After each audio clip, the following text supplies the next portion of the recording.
Hello बच्चों, let's read the question. The question says match the symbols used in the human pedigree analysis given in column 1, name given in column 2, choose the correct option. Question में हमें दो columns दिए हैं. First column में given है वो symbols जो हम पेडिग्री एनालिसिस में यूज करते हैं एंड सेकंड कॉलम में उन सिंबल्स के नाम दिए हैं, यानी कि वो सिंबल्स किससे रिप्रेजेंट करते हैं. हमें इन दो कॉलम्स को मैच करना है एंड गिवन ऑप्शंस में से एक करेक्ट ऑप्शन को चूज करना है. इस क्वेश्चन में हमारा जो की कॉन्सेप्ट यूज होगा that will be pedigree analysis. Pedigree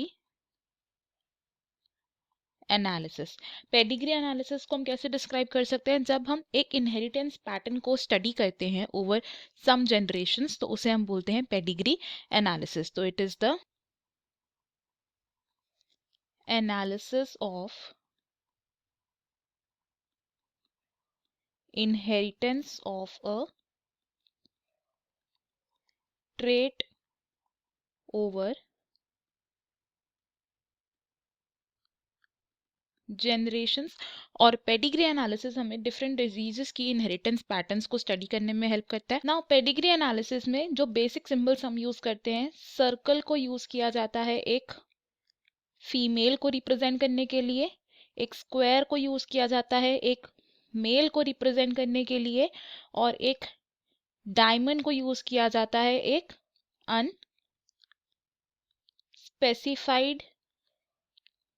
gender को रिप्रेजेंट करने के लिए. अब अगर हम यूज करते हैं एक solid shaded circle, solid shaded circle का मतलब है कि ये फीमेल कैसी है, she is affected with a disease. Similarly अगर हम एक शेडेड स्क्वायर को यूज करते हैं, इसका मतलब है कि वो पर्टिकुलर मैन अफेक्टेड है एक डिजीज से, तो इट इज अफेक्टेड मैन. और दो इंडिविजुअल्स के बीच में मेटिंग शो करने के लिए हम एक डैश लाइन का यूज करते हैं. हमारे पास जो दो कॉलम्स, अगर हम वो दो कॉलम्स देखें तो first is mating between a male and a female, तो इसे हम मैच करेंगे with third of column 2. Second में मेल और फीमेल के बीच में हमने दो लाइंस ड्रॉ की है, तो ये है एक consanguineous mating which means mating between relatives. Next is a diamond shape जो रिप्रेजेंट करता है एक अनस्पेसिफाइड सेक्स को. नेक्स्ट इज एक मेल और एक फीमेल में मीटिंग हुई जिससे कि जो ऑफस्प्रिंग था मेल वो शेडेड है ब्लॉक, वो अफेक्टेड है, तो इसे हम मैच करेंगे with fifth of column 2 and E is affected female. इस क्वेश्चन में हमारे करेक्ट मैचेस क्या बन रहे हैं?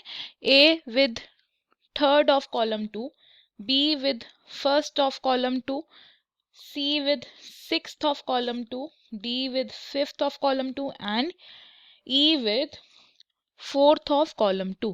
हमारा करेक्ट आंसर हो जाएगा इस क्वेश्चन में option D. Option A, option B and option C wrong होंगे बिकॉज ये इनकरेक्ट मैचेस हैं. हमारा फाइनल आंसर है यहाँ पर option D. I hope you have understood it well. Best of luck. Thank you.